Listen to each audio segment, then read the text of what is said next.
నీ పోరల కింద వారేతు గింతంత లేరు అప్పుడే గుప్ప గుప్ప గంజాయి గుంజి పాడైతుండ్రట. ఎవరు తెచ్చి అమ్ముతాండో ఆన్ని పట్టుకోవాలరా ఫస్ట్.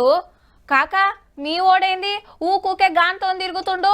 జర పైలం ఆయనకు అడ్డమైన అలవాట్లున్నాయి. ఆనుడు పెరిగిందట ఊర్ల పొంట కూడా. నెరి 6 ఏండ్ల కాంచి గంజాయి డ్రగ్స్ ఆడకం బగ్గ పెరిగిందట.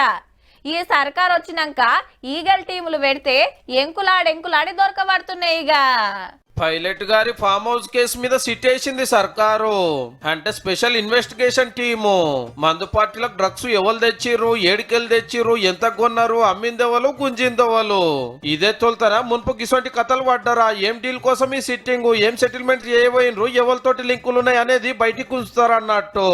రియల్ ఎస్టేట్ దందాలు, దుబాయ్ లింకులున్నాయి అనే ప్రచారం నడుస్తుంది. ఆ దినం రాత్రి వచ్చింది పోలీసులని తెలియక ఏహే కాల్చి పడేసాయి నేను చూసుకుంటా అని దోస్తుని ఎంకరేజ్ చేసిండట రోహిత్ రెడ్డి సారు. మందు ఇంకింత కిక్కియాలని సిమ్లాకెళ్ళి డ్రగ్స్ తెచ్చిరట. 1 గ్రాముకు 15,000 పెట్టి. కోర్టు పర్మిషన్ ఇస్తే జైలు ఉన్న వాళ్ళని కస్టడీకి తీసుకొని విచారణ చేస్తారట. ఇక చెల్ పార్టీ ఇజ్జత్ తీసినావు డ్రగ్స్ ఎట్లా కూస్తావని కేసీఆర్ సార్ గుస్సాయిండటంలో ఆరంలో సమాధానం చెప్పాలని పార్టీ పాత ఎమ్మెల్యే సార్ కు నోటీసులు, అప్పటిదాకా బీఆర్ఎస్ మీటింగ్లకు రావద్దని ఆర్డర్ వేసిండ్రు. సార్ ఏం చెప్తాడో ఇన్నాక యాక్షన్ తీసుకుంటారు అనే ప్రచారం నడుస్తుంది. ఇదే ముచ్చడం మీద ఇటు అసెంబ్లీలో అటు మండలిలో గట్టిగానే మాట్లాడి ఈ సవాల్ చేసిరు కాంగ్రెస్ లీడర్లు.